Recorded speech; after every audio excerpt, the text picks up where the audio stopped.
In the autumn of 1945, 11 women stood in a Polish courtroom, their faces pale against the harsh courtroom lights. These weren't ordinary defendants. They were former guards of Stutthof concentration camp, about to face justice for crimes that would shock even seasoned prosecutors. Among them stood women who had beaten prisoners to death with their bare hands, who had selected thousands for the gas chambers, and who had turned human suffering into a daily routine.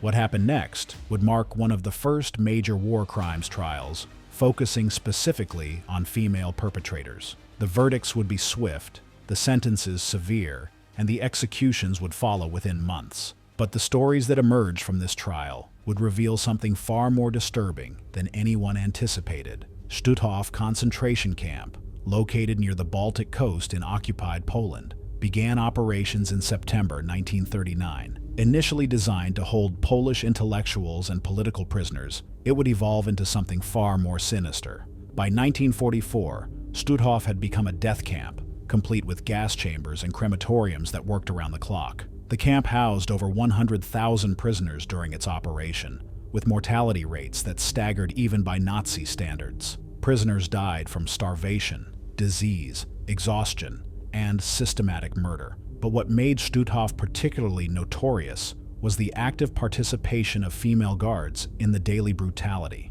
Unlike other camps where women primarily handled administrative duties, Stutthof's female guards were directly involved in prisoner selection, physical punishment, and executions. They wielded clubs, whips, and their own fists with deadly efficiency. The camp's structure allowed these women unprecedented power over life and death. Elizabeth Becker, the camp's chief female guard, oversaw a system where female guards could beat prisoners for the slightest infractions. Under her supervision, women guards developed their own methods of torture. Some specialized in psychological torment, others in physical brutality that left prisoners permanently disabled or dead. The guards lived in comfortable quarters just outside the prisoner barracks, close enough to hear the screams, yet far enough to maintain their sense of superiority. They received regular meals, proper clothing, and even entertainment, while prisoners starved mere meters away. But the true horror of Stutthof's female guards would only become fully apparent when the camp was liberated, and survivors began to tell their stories. What they revealed would change how the world viewed women's capacity for organized cruelty. Jenny Wanda Barkmann arrived at Stutthof in 1944 at just 21 years old. Beautiful, blonde, and initially appearing almost innocent, she would become one of the camp's most feared guards. Survivors later described how Barkmann would smile while selecting prisoners for execution, her youthful face masking a capacity for violence that horrified even hardened SS officers. Barkmann developed a reputation for creative cruelty. She would force prisoners to perform exhausting exercises until they collapsed, then beat them while they lay helpless on the ground. Her weapon of choice was a heavy leather whip, which she used with such force that it could break bones. Prisoners learned to recognize her footsteps and would try to make themselves invisible when she approached. Ewa Paradies, another guard, specialized in medical torture. Despite having no medical training, she would conduct examinations on prisoners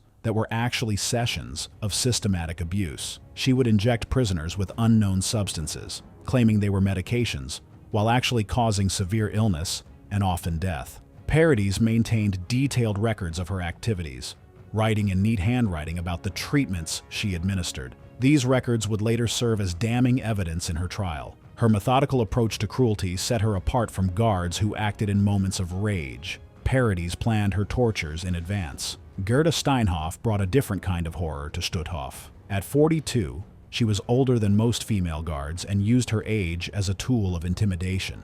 She would position herself as a maternal figure, offering comfort to young prisoners before subjecting them to brutal punishment. This psychological manipulation proved particularly effective with children and teenagers in the camp. Steinhoff would promise prisoners extra food or blankets, then laugh as she delivered beatings instead. Her betrayal of trust became a trademark, and prisoners learned that her apparent kindness was always a prelude to violence. She seemed to derive particular pleasure from disappointing those who believed in her false promises. These three women, along with their colleagues, created an atmosphere of terror that went beyond typical camp brutality. They weren't simply following orders. They were innovating new forms of cruelty, competing with each other to devise more effective methods of causing suffering.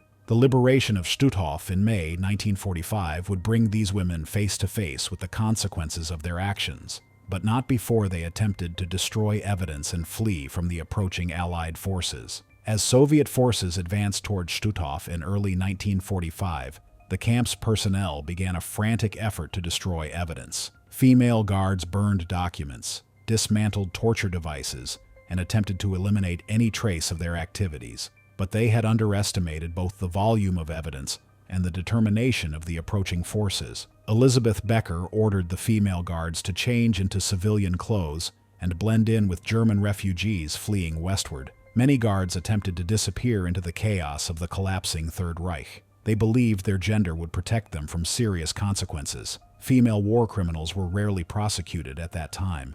Jenny Barkmann managed to reach the British zone of occupation, where she found work as a waitress in a small cafe. For several months, she lived a quiet life, serving customers who had no idea they were being served by someone who had murdered dozens of people. Her blonde hair and friendly demeanor made her popular with both customers and colleagues. However, Stutthof survivors were actively searching for their former tormentors. Former prisoners had formed networks to track down camp personnel, and they possessed detailed knowledge of the guards' faces and habits. When a survivor spotted Barkmann in the cafe, her new life ended immediately. Ewa Paradies attempted a more elaborate escape. She forged medical credentials and tried to establish herself as a nurse in a displaced persons camp. Her plan might have succeeded, but she made a fatal error. She continued her pattern of medical abuse, this time targeting refugees. When patients began reporting unusual treatments, investigators discovered her true identity.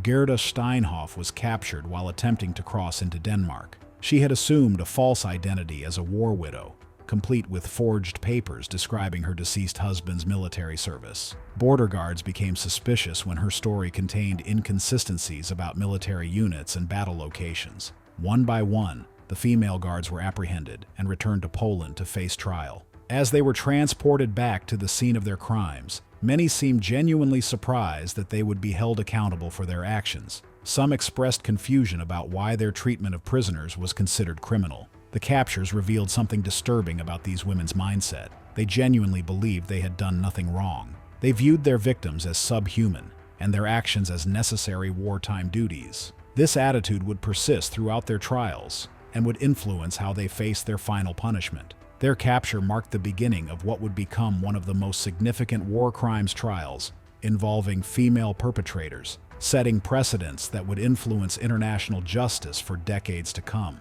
The trial of the Stutthof female guards began in October 1946 in Gdansk, Poland. The courtroom was packed with survivors, journalists, and legal observers from around the world. This was groundbreaking.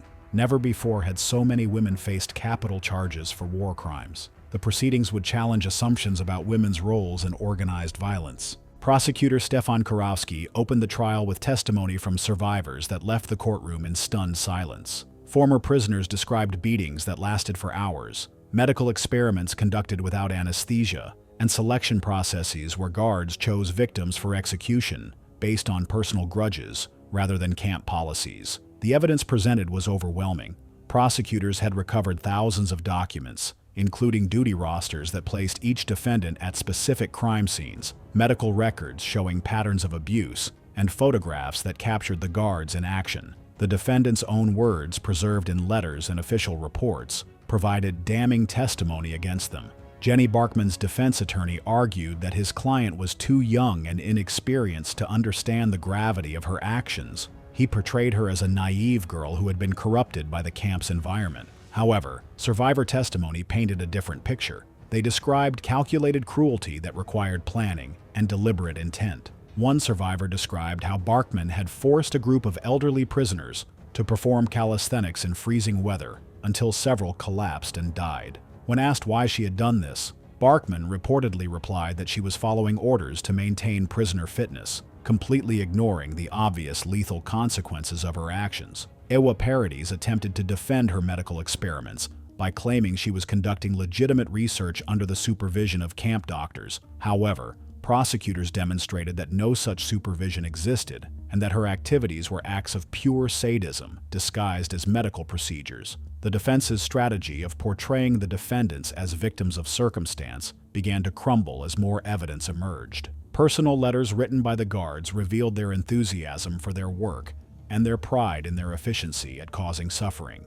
Gerda, Steinhoff's attorney, took a different approach, arguing that his client's actions were the result of mental illness brought on by wartime stress. Court-appointed psychiatrists examined her and found no evidence of mental incapacity. Instead, they described her as manipulative and lacking empathy, but fully aware of her actions. As the trial progressed, it became clear that these women had not been reluctant participants in atrocities. They had been enthusiastic perpetrators who had found personal satisfaction in their work. This realization would heavily influence the court's final verdicts. The testimony phase of the trial would last for weeks, with each day bringing new revelations about the extent of the guards' involvement in mass murder and torture. The most powerful moments of the trial came when survivors took the witness stand. Their testimony provided chilling details about daily life under the authority of the female guards, revealing a level of personal cruelty that went far beyond institutional brutality. Maria Kowalski, a Polish political prisoner,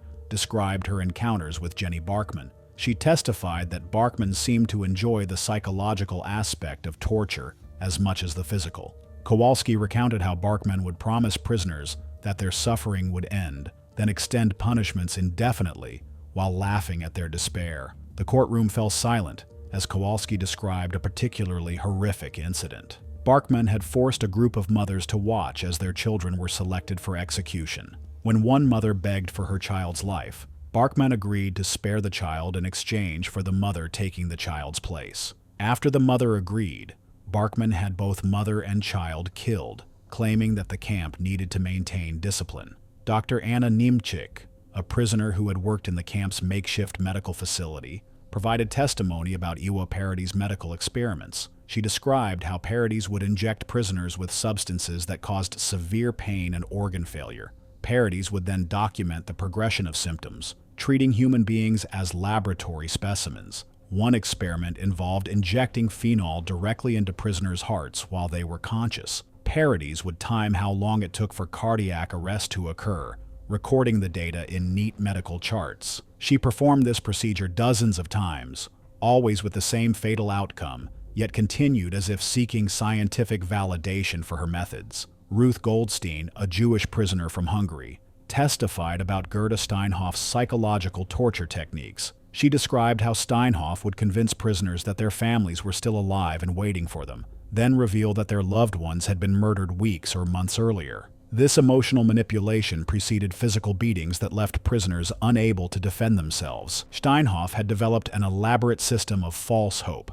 She would show prisoners forged letters claiming to be from family members, complete with familiar handwriting copied from prisoner files. When prisoners expressed joy at receiving these messages, Steinhoff would reveal the deception and begin her physical assault. The testimony revealed that these women had personalized their cruelty in ways that distinguished them from male guards. While male guards often acted with brutal efficiency, the female guards seemed to derive satisfaction from the emotional component of their victims' suffering. Helena Brzezinska, who had been imprisoned for resistance activities, described the guards' casual attitude toward murder. She testified that the women would discuss their killings over meals, comparing techniques and discussing which methods were most effective. They treated murder as a professional skill to be refined and perfected. As survivor after survivor took the stand, a pattern emerged. These women had not been corrupted by the camp system. They had found their calling within it. They had discovered talents for cruelty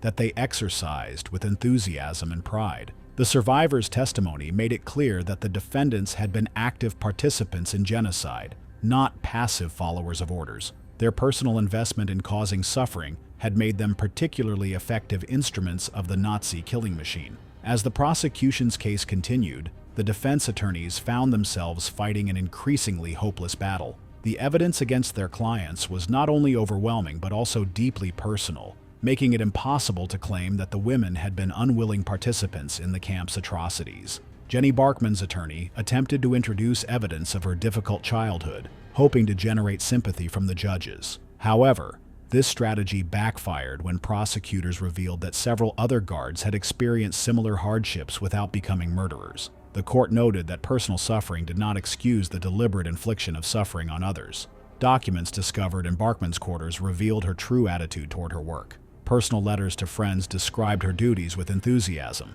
and she had kept souvenirs taken from murdered prisoners, including jewelry and photographs. These items were displayed in her room like trophies, suggesting pride in her achievements rather than reluctance or regret. Ewa Paradies' defense collapsed when prosecutors produced her detailed experimental logs. Written in her own handwriting, these documents revealed the systematic nature of her medical torture. She had recorded not only the procedures she performed, but also her observations about which techniques caused the most suffering. The logs showed that Paradies had conducted experiments with no scientific purpose other than to measure human endurance for pain. She had tested the effects of various chemicals on human tissue, documented the progression of induced diseases, and recorded the psychological responses of victims who knew they were being used as test subjects. Most damaging to her defense was evidence that Paradies had continued her experiments even after receiving orders to stop. Camp commanders had occasionally tried to halt the most extreme medical torture,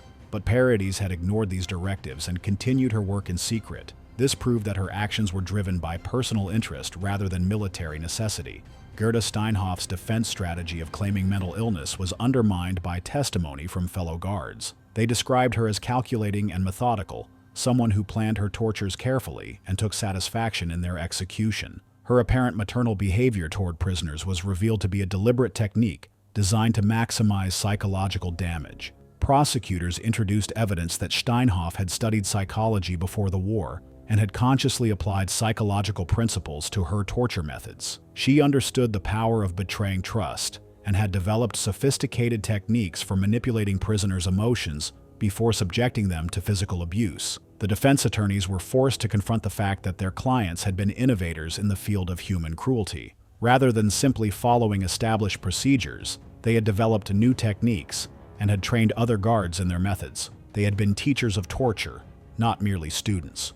As the trial entered its final phase, it became clear that the defendants would face the full consequences of their actions. The evidence had destroyed any possibility of claiming ignorance, coercion, or mental incapacity. These women had chosen to become killers, and they had excelled at their chosen profession. The closing arguments would focus not on whether the defendants were guilty, but on what punishment would be appropriate for crimes of such magnitude and personal cruelty. On July 31, 1946, the court delivered its verdicts in a packed courtroom that had fallen completely silent. The judges had deliberated for 3 days, weighing evidence that documented systematic murder on a scale that challenged legal precedent. What they were about to announce would make history. Jenny Barkmann was the first to hear her fate. The judge read the charges methodically: murder of hundreds of prisoners, participation in selections for execution, and the systematic torture of camp inmates. The evidence had proven beyond doubt that she had personally killed at least 30 people with her own hands,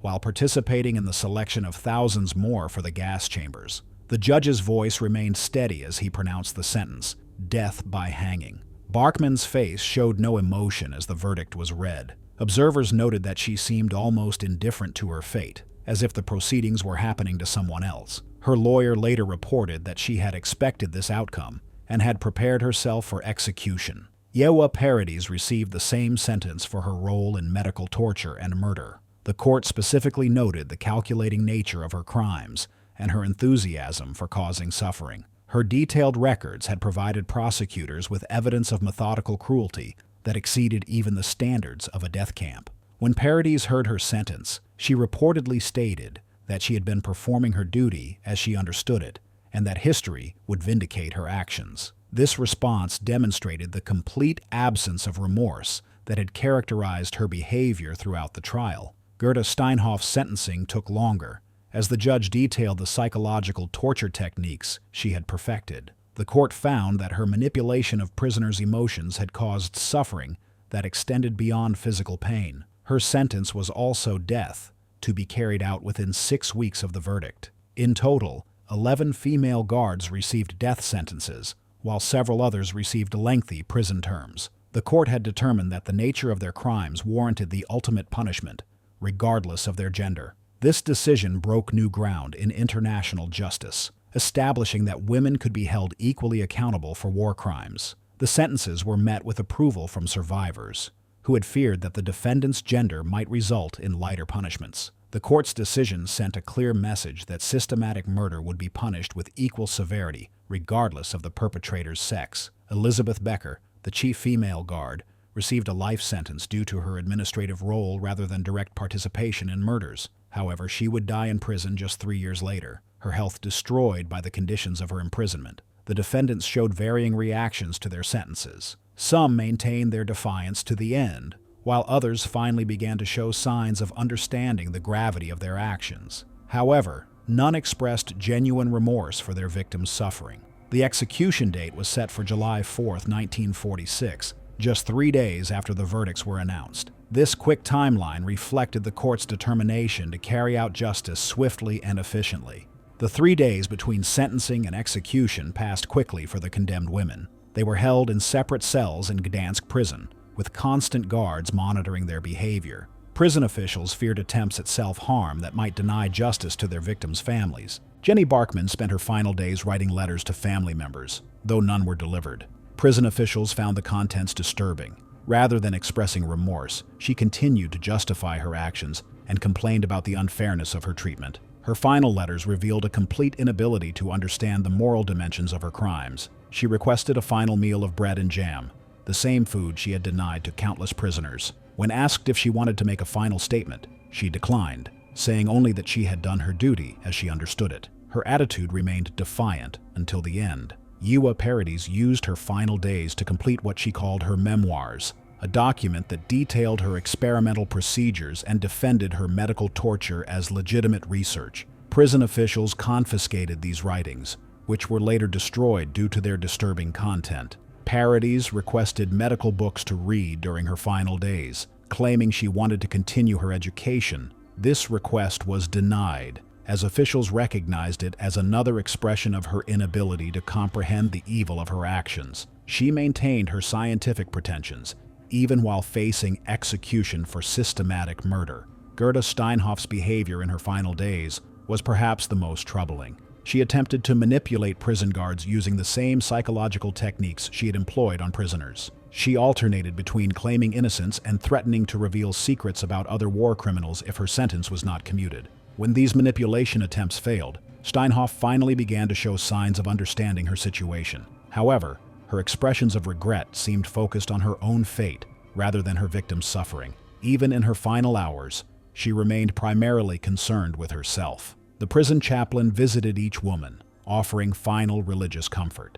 Barkmann and Paradies refused to see him, while Steinhoff accepted his presence, but spent the time trying to convince him to intercede for her life. None of the women showed genuine spiritual reflection or repentance. Guards reported that the women slept poorly during their final nights, but this appeared to be due to anxiety about their own fate rather than torment over their crimes. They seemed to view their execution as an unfair punishment rather than appropriate justice for their actions. On the morning of July 4, 1946, the 3 women were awakened at dawn and prepared for execution. Their final journey would be witnessed by survivors, officials, and members of the press, ensuring that their punishment would be as public as their crimes had been systematic. The execution took place at dawn on July 4, 1946, in the courtyard of Gdansk prison. The date had been chosen deliberately, Independence Day in America, symbolizing freedom from tyranny. A scaffold had been constructed specifically for this purpose, capable of simultaneously hanging multiple condemned prisoners. The wooden structure stood stark against the gray morning sky, a monument to justice that had been too long delayed. Representatives from allied nations were present to witness that justice was being carried out according to international standards. British, American, Soviet, and French officials stood in the courtyard alongside Polish authorities, their presence ensuring that the executions would be conducted with proper legal protocol. The international attention reflected the significance of these proceedings in establishing precedents for future war crimes prosecutions. The prison courtyard had been prepared with military precision. Guards formed a perimeter around the scaffold, while officials and witnesses arranged themselves in designated areas. The atmosphere was solemn, with none of the carnival atmosphere that sometimes surrounded public executions. This was justice, not entertainment, and the gravity of the moment was reflected in every detail of the preparation. At 5:30 a.m., the first prisoner was brought from her cell. Jenny Barkmann emerged from the prison building, flanked by 2 guards, her wrists bound behind her back. She had been allowed to dress in civilian clothes, a simple gray dress that made her appear younger than her 23 years. Despite her youth, witnesses noted that her eyes remained as cold and calculating as survivors had described during her time at Stutthof. Barkmann walked steadily across the courtyard, her steps measured and deliberate. She showed no signs of fear or remorse, maintaining the same emotional detachment that had characterized her throughout the trial. Guards later reported that she had eaten a full breakfast and had slept through most of her final night, displaying an indifference to her fate that unnerved even experienced prison officials. As she approached the scaffold, Barkmann looked directly at the group of Stutthof survivors who had come to witness her execution. Her gaze was not apologetic or pleading. It was the same look of superiority she had given prisoners before selecting them for death. Several survivors later reported that her final look confirmed their belief that she remained unrepentant to the end. The executioner was a Polish official named Stanisław Kowalski, who had volunteered for the duty after learning that his own brother had died at Stutthof. He stated that he considered it an honor to carry out justice for the victims, and he performed his duties with professional efficiency. Kowalski had been trained by British officials to ensure that each execution was carried out quickly and without unnecessary suffering. When offered the opportunity to make a final statement, Barkmann declined initially. However, as the noose was placed around her neck, she spoke briefly. Her final words were a simple statement that she had followed orders and expected to be remembered as a soldier who had served her country. Even in her final moments, she refused to acknowledge the criminal nature of her actions or express any remorse for her victims. The trap door opened at 5:47 a.m., and Jenny Barkmann's life ended instantly. The executioner had performed his duty with such precision that there was no struggle or prolonged suffering. Witnesses noted the terrible irony. Barkmann received a more merciful death than any she had granted to her victims. Ewa Paradies was brought to the scaffold 20 minutes later. Unlike Barkmann, she showed visible signs of fear as she approached the noose.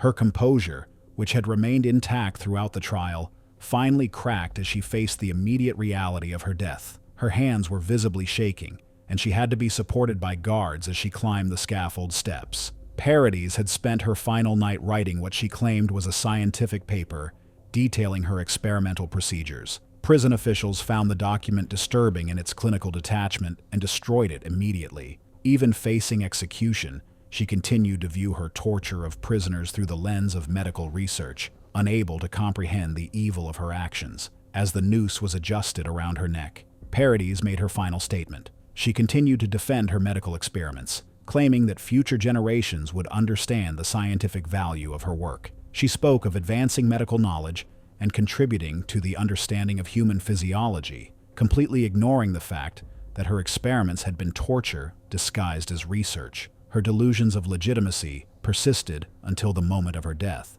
Witnesses reported that even as she stood on the trap door, Paradies was mumbling about experimental protocols and research methodologies. She had so thoroughly convinced herself of her scientific mission that she could not accept the reality of her crimes, even when facing their consequences. The trapdoor opened at 6:12 a.m., ending the life of a woman who had turned medicine into an instrument of torture. Like Barkmann, Paradies received a quick death, far more merciful than the prolonged suffering she had inflicted on her victims through her medical experiments. Gerda Steinhoff was the last to be executed, and her final journey to the scaffold provided the most dramatic moments of the morning. She had attempted to delay the proceedings by claiming sudden illness, but prison doctors found no evidence of medical problems. When forced to leave her cell, she had to be carried by guards, her legs having apparently given out from fear. As she was brought into the courtyard, Steinhoff's demeanor was completely different from her composed appearance during the trial. The woman who had psychologically manipulated prisoners with calculated cruelty was now reduced to a pleading, desperate figure. She looked frantically around the courtyard, as if seeking some last-minute reprieve or intervention. When she saw the survivors watching from their designated area, Steinhoff's behavior became even more erratic. She began calling out to them, claiming that she had tried to help prisoners and that they were mistaken about her actions. Her desperate lies were met with stony silence from the survivors, who had testified about her systematic cruelty in excruciating detail. As she was forced up the scaffold steps, Steinhoff finally broke down completely. She begged for mercy, promising to reveal information about other war criminals if her life was spared. She claimed to have knowledge of hidden Nazi assets, the locations of mass graves, and the identities of war criminals who had escaped justice. Her pleas became increasingly frantic as she realized that no one was listening. The executioner allowed her to make a final statement, hoping that she might finally express remorse for her victims. Instead, Steinhoff used the opportunity to continue her manipulative behavior. She spoke about her own children, claiming that they needed their mother and that executing her would create more victims. She portrayed herself as a mother and wife who had been forced into circumstances beyond her control. Her attempt at emotional manipulation failed completely. The witnesses had heard too much testimony about her calculated cruelty to be moved by her last-minute appeals to maternal instinct. The woman who had betrayed the trust of countless prisoners by promising hope before delivering brutality was now using the same techniques to try to save her own life. Even as the noose was placed around her neck, Steinhoff continued to plead for her life. She promised to dedicate her remaining years to making amends, to work with survivors to document camp atrocities, and to help prosecutors locate other war criminals. Her desperation was complete and pathetic,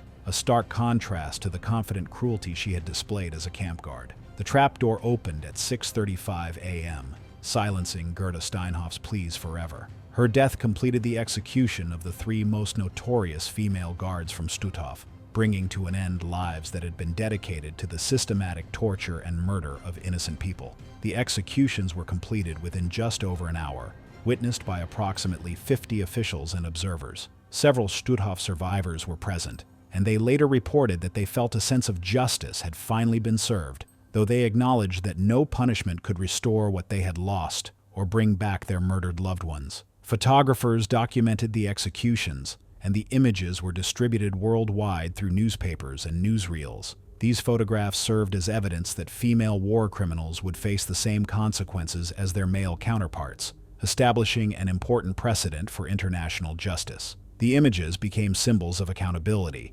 proving that gender would not protect war criminals from facing the full consequences of their actions. The international press coverage was extensive, with newspapers from London to New York carrying detailed accounts of the executions. Editorial writers praised the swift justice and noted the significance of holding women accountable for war crimes. The coverage helped establish the principle that systematic violence would be punished, regardless of the perpetrator's gender or social background. The bodies were buried in unmarked graves within the prison grounds, with no ceremonies or honors. No family members claimed the remains, and no memorial services were held. The women who had taken so many lives were themselves consigned to anonymous oblivion, their names remembered only as examples of human evil, rather than as individuals worthy of commemoration. Prison officials noted that the executions were carried out with complete efficiency and without any technical problems. The swift justice served as a model for future war crimes prosecutions, demonstrating that accountability could be achieved quickly and definitively when the evidence was clear and the legal procedures were properly followed. The execution of the Stutthof female guards marked the end of one of the most significant war crimes trials of the immediate post-war period, but their legacy would continue to influence how the world understood women's capacity for systematic violence and the importance of holding all perpetrators accountable for their crimes against humanity. The trial and execution of the Stutthof female guards shattered preconceptions about women's roles in organized violence. These women had not been reluctant participants or victims of circumstance. They had been enthusiastic perpetrators who had found personal satisfaction in systematic cruelty. Their case established important legal precedents that influenced subsequent war crimes prosecutions.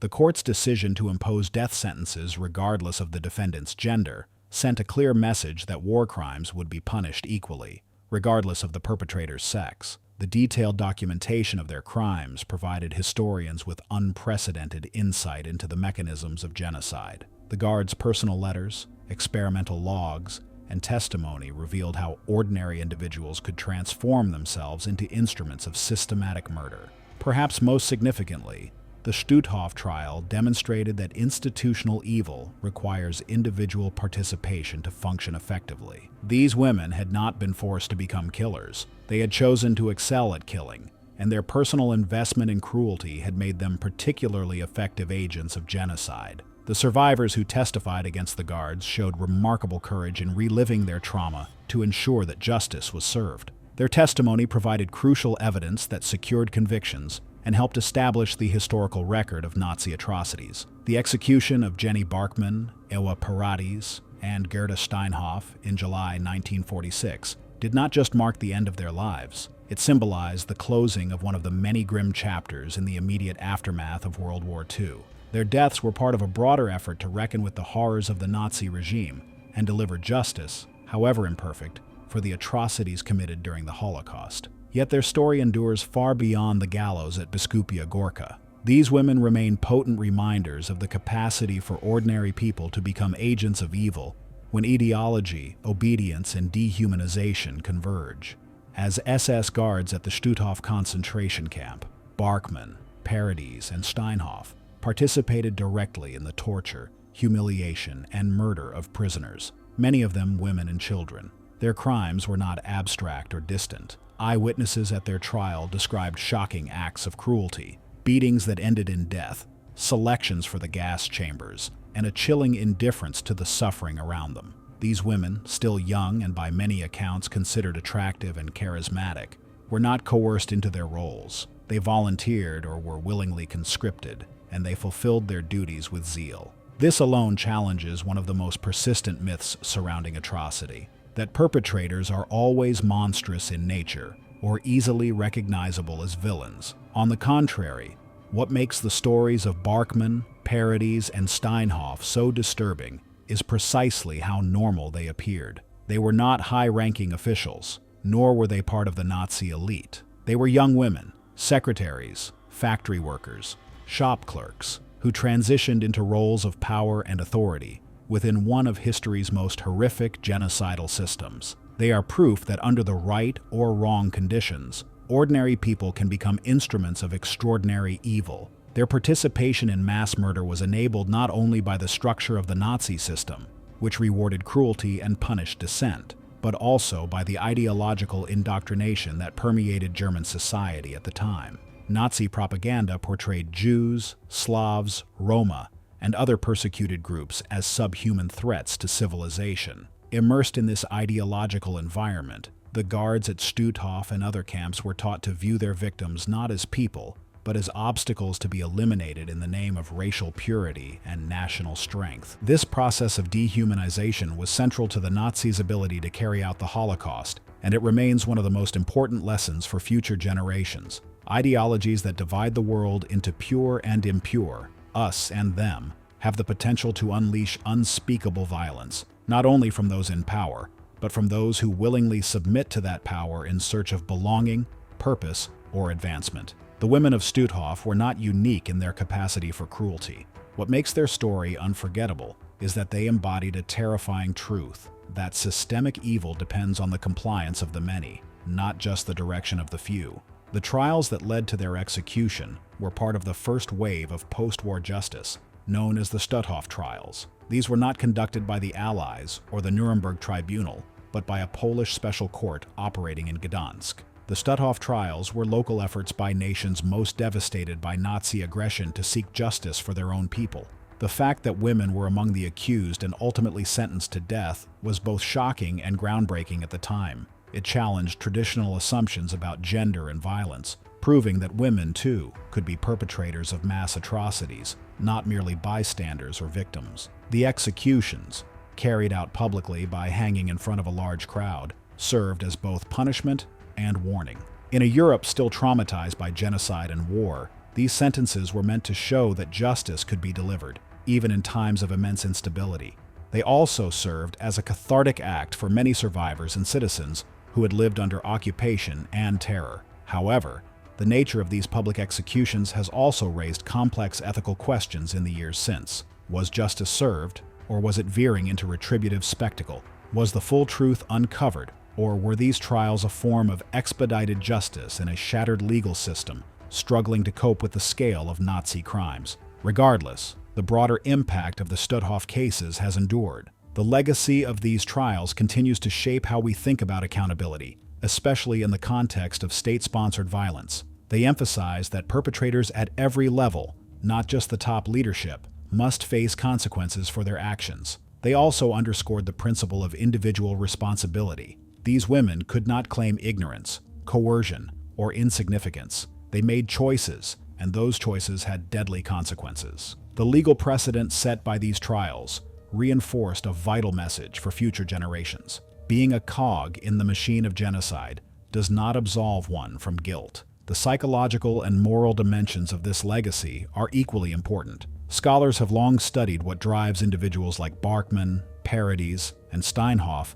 to commit acts of cruelty. Theories range from the banality of evil, proposed by Hannah Arendt, suggesting that ordinary people commit horrific acts not out of ideology, but thoughtlessness and conformity, to more recent studies on obedience, authority, and situational psychology. The guards at Stutthof reflect both. They operated in a system that normalized violence, rewarded sadism, and punished dissent. But they also made active choices, ones that suggest something more than mere passivity. They embraced their roles. They enjoyed their power. They committed evil not just because they were ordered to, but because they chose to. Today, their story resonates in a world still grappling with authoritarianism, extremism, and the weaponization of ideology. The warning embedded in their actions is a timeless one, that every society must guard against the conditions that allow such atrocities to happen. Education, critical thinking, empathy, and the rule of law are essential bulwarks against the descent into dehumanization and mass violence. Justice, however delayed or imperfect, must be pursued, not only to punish the guilty, but to preserve the memory of the victims and to teach future generations what happens when hatred is left unchecked. The executions of Jenny Barkmann, Ewa Paradies, and Gerda Steinhoff were not just the conclusion of a trial, they were a grim acknowledgement of the price of complicity and a demand that we never look away again. If you enjoyed this video, please like and subscribe to our channel so you never miss out on more history documentaries.